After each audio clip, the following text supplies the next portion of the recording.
तर बुलढाणा जिल्ह्यात पण असा भरपूर पाऊस झालेला आहे मित्रांनो.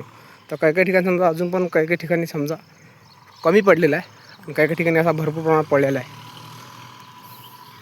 तर हे आपले सफरचंद आहेत मित्रांनो.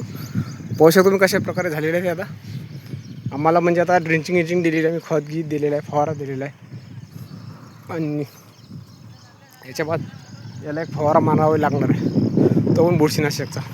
आणि हे पिवळे कसे झालेले आहेत मित्रांनो आपल्याला सांगा बरं. हे झाडं असे की नव्हते मित्रांनो.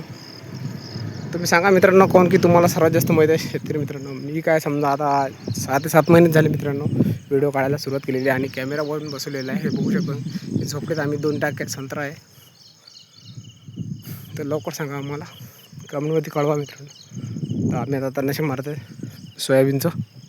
तुम्ही पाहू शकता कशा प्रकारे झालं आणि खत टाकलेलं आहे.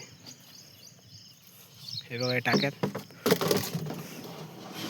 2 टाक्या भरून ठेवलेल्या ड्रिंचिंगसाठी.